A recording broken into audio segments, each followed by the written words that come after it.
પણ એ ગુરુના આશ્રમમાં ભણતા ભણતા ભણતા ગુરુ માટે, ગુરુની આજ્ઞા માટે સતર્ક હતા કે જે ગુરુ કહે તે, જે ગુરુ કહે તે.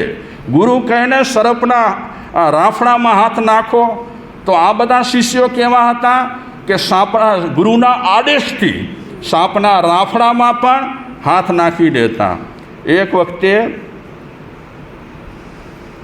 સાદીપણીને ગુરુએ આદેશ આપ્યો કે ઝૂંપડીને આગ લગાડી દો. જે ખરેખર ગુરુ હોય અલગ અલગ રીતે શિષ્યોની શું કરતા હોય? પરીક્ષા કરતા હોય કે કતરે મેં આ શિષ્ય ખાલી વાતો જ કરે છે કે એનામાં ગુરુ તત્વ છે. પરીક્ષા થતી હોય, અને એવી પરીક્ષાઓ જ્યારે થતી, હવે પરીક્ષાઓ કાંઈ નથી, કારણ કે હવે ગુરુ મળવા જ મુશ્કેલ છે. ગુરુ મળવા મુશ્કેલ છે, સદગુરુ મળવા પણ મુશ્કેલ છે. હવે અત્યારે આપણે બધા જોતા ખાઈએ છીએ, અત્યારે આપણે બધા ગોથા ખાઈએ છીએ. આજના સમયમાં ખિસ્સા કાપનારા ગુરુ મળશે, ખિસ્સા કાપનારા ગુરુ મળશે આજે, પણ મનના સંશય કાપનારા આજે ગુરુ મળવા બહુ દુર્લભ છે. જ્યાં સુધી આપણા પુણ્ય જળહળતા ન થાય ત્યાં સુધી આપણને સાચા ગુરુ મળી શકતા. આગ લગાડવાની વાત કરી, ઝૂંપડીને આગ લગાડો.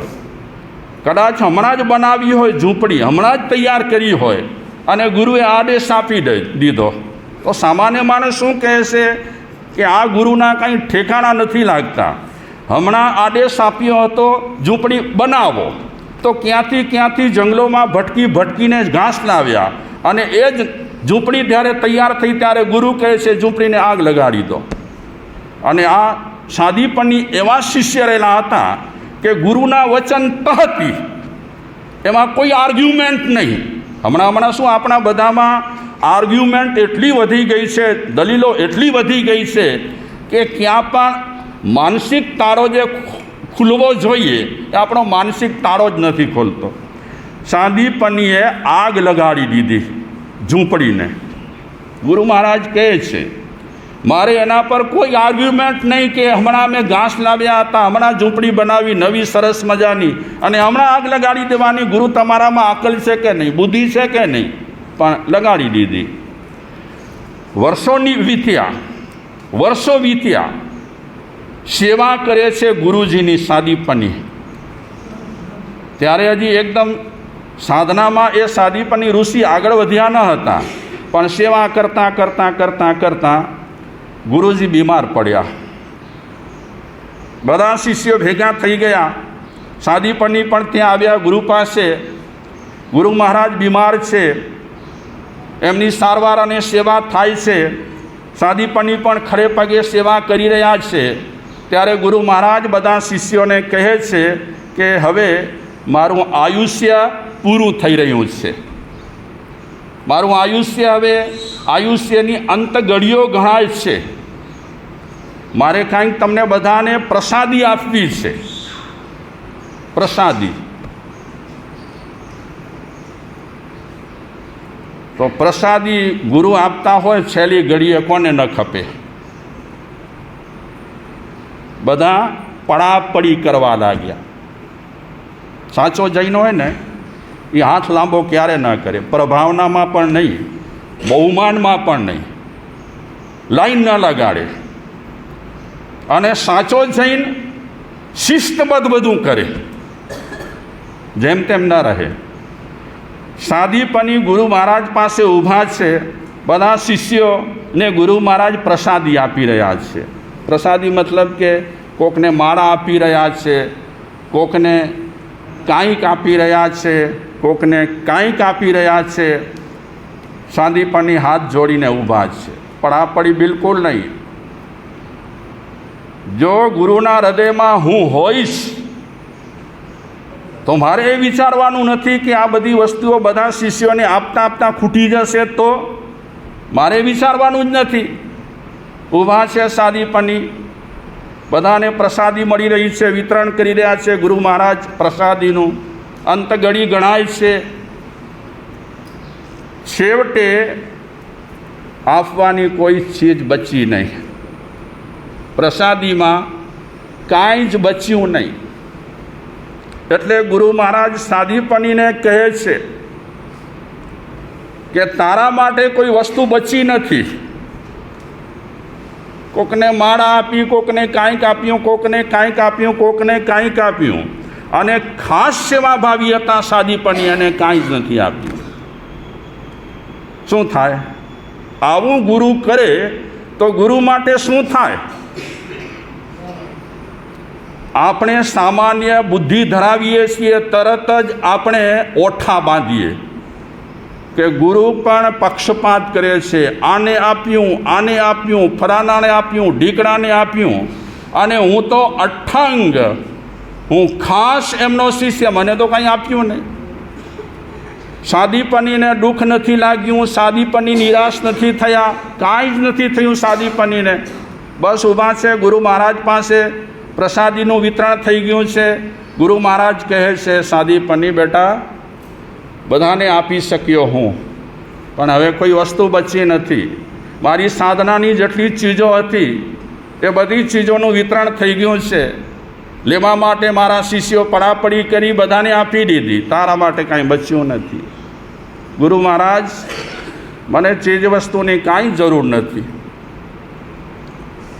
બિલકુલ મને જરૂર નથી. એ માણસ નસીબદાર કહેવાય કે વ્યક્તિના હૃદયમાં ગુરુનું તો સ્થાન હોય જ, પણ ગુરુના હૃદયમાં વ્યક્તિનું સ્થાન હોય એ મહત્વનું કહેવાય.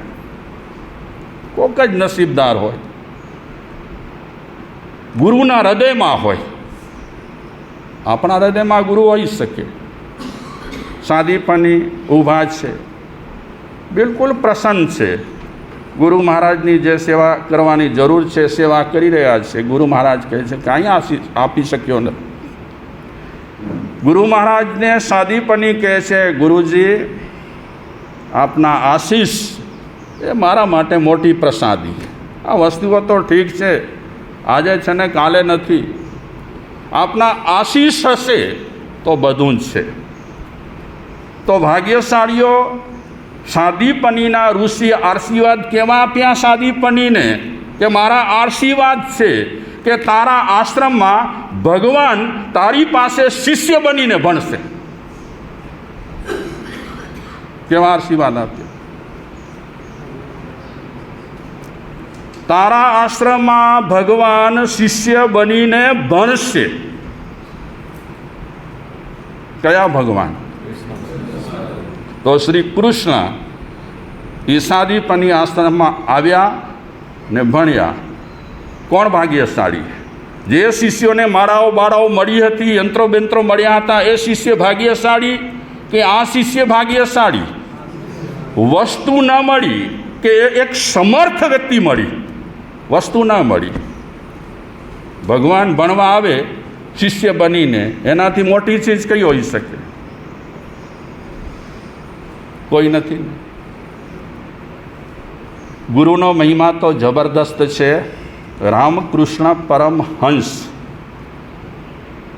એ પ્રવચનમાં એકવાર ગુરુના અને સદગુરુના મહિમા વિશે પ્રવચન આપ્યું, લોકોને સમજાવ્યું કે ગુરુનો સદગુરુનો શું મહિમા છે. તો ઘણા લોકો પ્રવચનમાં આવ્યા હતા. પ્રવચન કરનારની બુદ્ધિ અલગ હોય, પ્રવચન સાંભળનારની બુદ્ધિ અલગ હોય. પ્રવચન કરનાર કઈ દ્રષ્ટિથી, કયા લેવલ પરથી કહે છે, કદાચ બીજા વ્યક્તિઓ એ સમજી પણ શકે ને ન પણ સમજી શકે. અત્યારે મહાવીર ભગવાને જે લેવલ પર ઉપદેશ આપ્યા છે એ લેવલ આપણો ખરો? હા, એ લેવલ છે અત્યારે આપણો? બિલકુલ નથી. તમારો તો ઠીક, અમે જેમાં રાચ્યા પાચ્યા છીએ ને એ અમારામાં પણ લેવલ નથી. કારણ કે એમનું સ્ટાન્ડર્ડ હતું. કોનું? ભગવાન તીર્થંકરોનું સ્ટાન્ડર્ડ હતું. હવે ક્યાં તીર્થંકરોના વિચારોનું સ્ટાન્ડર્ડ અને ક્યાં અત્યારે આપણું સ્ટાન્ડર્ડ? કેવું છે અત્યારે આપણું સ્ટાન્ડર્ડ? હા, ન હોય વાંચન, ન હોય ચિંતન, મૌલિક વિચાર તો ભાગ્યે જ હોય. અને તેમાં પણ વાણિયા છે ને ચોપડામાં છે, ચોપડીમાં બિલકુલ નથી, બિલકુલ નથી. આપણે ભલે હોશિયારી કરીએ છીએ કે જૈન ધર્મ ઊંચો છે, જૈન ધર્મ ઊંચો છે 100% નહીં, 120%, પણ અત્યારે એનો ફોલો કરનારા, હું નહીં કહું વધારે, પણ પરિસ્થિતિ આપણી ઘણી બગડેલી છે, અતિ પરિસ્થિતિ બગડેલી છે. તે છતાં આપણે નસીબદાર છીએ, મનુષ્ય અવતાર મળ્યો છે. શેની વાત કરતો હતો? રામકૃષ્ણ, એમનો લેવલ હતો ને કંઈક, એમનું સ્ટાન્ડર્ડ હતું કહેવાનું.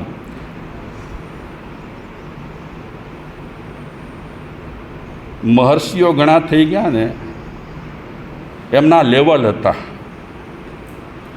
અત્યારે આપણા બધાના લેવલ એ કહેતા હતા ત્યારે તો જે સમજનારા સમજતા હતા. અત્યારે એમના જે પુસ્તકો છે ને, એ પુસ્તકોમાં લખાયેલી વાતો પણ સમજવી બહુ કઠિન છે, અતિ કઠિન છે.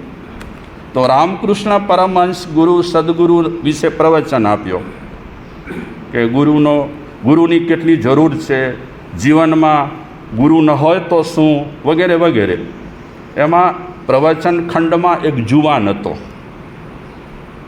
એણે પ્રવચન સાંભળ્યું, એ ધ્યાનથી સાંભળ્યું. કારણ કે પ્રવચન ધ્યાનથી સંભળાય તો જ સારું.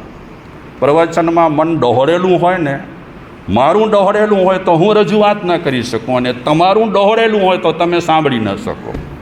એટલે અમે કહીએ, તમારા પર નફરત ન હોય પણ કહીએ અમે કે વ્યાખ્યાનમાં બિલકુલ કોઈ ના હોવું જોઈએ ડિસ્ટર્બ. તમારી પ્રભાવનાઓને કારણે આખું વ્યાખ્યાનનું મોશ મરી જાય, એ તમારી પ્રભાવના કરતાં પણ વ્યાખ્યાનો મહત્ત્વના છે. પ્રભાવના તો 5, 15, 25 રૂપિયાની છે, રૂપિયા એ રૂપિયા છે. પણ એક ચિંતન કોઈ સંતે કર્યું હોય, વિચારે કે કર્યું હોય, ગોઠવ્યું હોય, એની વચ્ચેથી કોઈ પણ વ્યક્તિ ડિસ્ટર્બ કરે, આખા વ્યાખ્યાનને દોહડી નાખે. અને હું ફરી કહીશ કે વ્યાખ્યાન ઉપદેશ એ સૌથી મહત્ત્વનું અંગ છે. બાકી બધી ચીજો આપણને પાછળથી આપણે ચાલુ કરીએ કે કરાવતા હોઈએ ઠીક છે. સૌથી પહેલાં અગત્યની ચીજ રહેલી હોય તો શું છે? ઉપદેશ. વ્યાખ્યાન એ સૌથી અગત્યની ચીજ છે. બાકી અનુષ્ઠાનો અમે પણ પાછળથી ઊભા કરેલા હોય. તો રામકૃષ્ણ પરમહંસ પાસે યુવક આવ્યો. યુવક આવી કરી અને રામકૃષ્ણ પરમહંસને કહે છે કે આપે ગુરુ અને સદગુરુ વિશે આટલા વ્યાખ્યાન આપ્યા, કલાક સુધી આટલી ચર્ચાઓ કરી, આટલી દાખલા દલીલો આપી, પણ હું માનું છું કે જીવનમાં ગુરુની કોઈ જરૂર જ નથી. જોકે આ ભાઈની પણ વાત સાચી, છે કે બુદ્ધ ક્યારે પણ કોઈને બાંધ્યા નથી. બુદ્ધ કોઈને બાંધ્યા નથી. એમણે કીધું કે તમારા આધ્યાત્મિક માર્ગમાં અગર હું પણ અંતરારૂપ લાગું તો મને પણ પડખે રાખી દેજો. એ બુદ્ધ કહે છે. મહાવીરે તો કીધું જ છે. મહાવીરે ક્યાંય પણ પોતાની અગત્યતા બતાવી નથી. પોતાની અગત્યતા આ તો આપણે શ્રદ્ધાને કારણે એમને આગળ રાખીએ છીએ. નહીં તો એ કહે છે કે મને પણ હટાવી દો. શું કામ રાખો તમારા મગજમાં? મને હટાવો. તમે તમારી રીતે આધ્યાત્મિક પ્રગતિ કરો. એટલે બુદ્ધનો એક સૂત્ર છે, અપડીવો ભવ. અપડીવો ભવ એ બુદ્ધનો સૂત્ર છે કે તું જ તારો ડીપ કરેલો છે. પ્રગટાવવું ન પ્રગટાવવું, અંધારામાં રહેવું, ગોથા ખાવા, એ બધું તારા પર છે. પ્રગટાવવાની કોશિશ કરીશ તો પ્રગટશે, નહીં તો કાંઈ નહીં. કંઈક ભવોથી આપણે ગોથા ખાઈ રહ્યા છીએ અજ્ઞાનરૂપી અંધકારમાં, અને આમ ગોથા આપણા ચાલુ જ પડ્યા રહેશે. તો રામ કૃષ્ણ પરમહંસ જેવાને કીધું યુવકે દલીલ કરવી, પ્રશ્નો પૂછવા એ જરૂરી છે. તો તમે ચૂપચાપ બેઠા હો સારું છે, કારણ કે પ્રશ્ન પેદા થવા પણ અઘરા છે. વ્યાખ્યાનોમાં પ્રશ્ન પેદા અવરચંડાઈ પેદા થાય, પ્રવચનોમાં આપણા મનમાં અવરચંડાઈ પેદા થાય, પણ આધ્યાત્મિક જીવન માટે પ્રશ્ન ઉઠવા જેનું તેનું કામ નથી. તો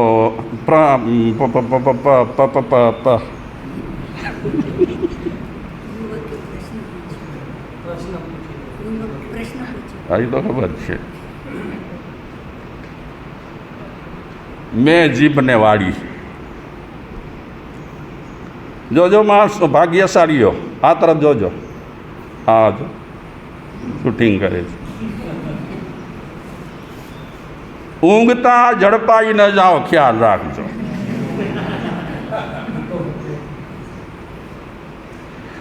આના પરથી અમે તમારા માનસનો અભ્યાસ કરીએ છીએ. આના પરથી અમે રોજ ચહેરા વાંચીએ છીએ. જરૂરી છે. તમે વ્યાખ્યાન ગંભીર સમજો કે ન સમજો, પણ અમારા માટે વ્યાખ્યાન ગંભીર છે. મજાક કરીએ વચ્ચે વચ્ચે, હળવું વાતાવરણ રાખવા માટે મજાક કરીએ, બાકી ગંભીર ચીજ છે. રામકૃષ્ણ પરમહંસને યુવાન કહે છે ગુરુની જરૂર નથી. અને આમ તો આખો એ કહે છે ગુરુ કીધા મેં. સૈયાભાઈ આખો શું કહે છે? ગુરુ કીધા મેં ગોરખનાથ. ગુરુ કીધા મેં ગોરખનાથ, ગરડા બળદને ગાલીનાથ. એ આખો સીધા આમ માણસને છળ્યો. જે તે માણસ આખાના શબ્દો છે ને સહન પણ ન કરી શકે. એ કહી શકે છે સુણી ને ફૂટ્યા કાન, તોય ન આવ્યું, તોય ના આવ્યું. અમે ગાંટા પાડી વ્યાખ્યાન આપ્યા, તમે વ્યાખ્યાનો સાંભળ્યા ઠેરના ઠેર, હજી ત્યાંના ત્યાં. એ ત્યાંનો ત્યાં હોય ને, શું કહેવાય એને? ત્યાંનો ત્યાં. આંખો પર પટ્ટા બાંધેલા હોય અને એ ફરતો હોય, હું નામ નથી લેતો. હા, એ જ્યારે આમ ફરતો હોય ને ત્યારે એને એમ લાગે કે કેટલું હું ચાલ્યો. પણ જ્યારે પટ્ટા છૂટે ને ત્યારે ખબર પડે કે ક્યાં મુવા હતા, અહીંયા પડ્યા.